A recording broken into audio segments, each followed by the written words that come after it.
महानदी प्रसंग में मुख्यमंत्री मोहन चरण माझी को बीजेडी सांसद सस्मित पात्र चिठी ओडिशा और छत्तीसगढ़ आभिमुख्य को नहीं ट्रिब्यूनाल असंतोष प्रकाश कर चिठी उल्लेख कर सस्मित पात्र ट्रिब्यूनाल कहते एपर्यंत दुई राज्य पक्षर कौन ठोस समाधान नहीं प्रस्ताव दि जाए ना मे 2 तारिख जाए एने शेष सुजोग रही तेणु खूब शीघ्र मुख्यमंत्री मोहन माझी एक जरूरी बैठक डाकतु जल संपद विभाग और आईन विभाग सह बैठक करंतु तेबे नहेले ओडिशा क्षतिग्रस्त हेब बोली लिखिछंती सस्मित पात्र।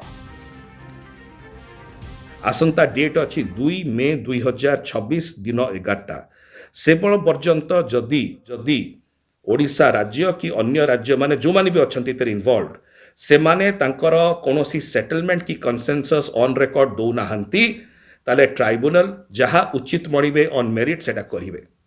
एटा गोटे बड़ प्रश्नवाची सृष्टि करुची महानदी जल विवाद को लेकर एवं स्पष्ट भाव में जनाऊँच कि अभी पर्यंत ओडिशा राज्य तार विषय को उचित भाव में ट्राइब्यूनल पाखे रखिबारे असमर्थ होउछि। ट्राइब्यूनल कर एई जो मत रही এই মতটি PH2 এটি সিগনেচর্স মধ্যে রয়েছে ভেরিফাইড কপি এটা এই verified copy of the order রু মু কହୁछि যে ট্রাইব্যুনাল সম্পূর্ণ ভাবে ক্ষুব্ধ অছন্তি। মু আশা করিবি যে চিঠিটি মু লিখিছি ওড়িশার মাননীয় মুখ্যমন্ত্রী শ্রী মোহন চরণ माझी को आपण এই চিঠিটি को দেখন্তু ইমেল মধ্য করিছি आपण অফিস রে ইমেল পहुंचीथिबो सीएमओ रे। मु अनुरोध करूची आपनको जने ओडिशावासी भावरे जे आपण इमिडिएटली गोटे मीटिंग डकांतु आपनको लीगल डिपार्टमेंट आपनको वाटर रिसोर्सेस डिपार्टमेंट एवं जदि किछि आपण मूलचाल भी करछन छत्तीसगढ़ सहित चर्चा आलोचना करी जदि कौन समाधान रास्ता खोजुंती ट्राइब्यूनल ऑर्डर स्पष्ट भाव में कहूँ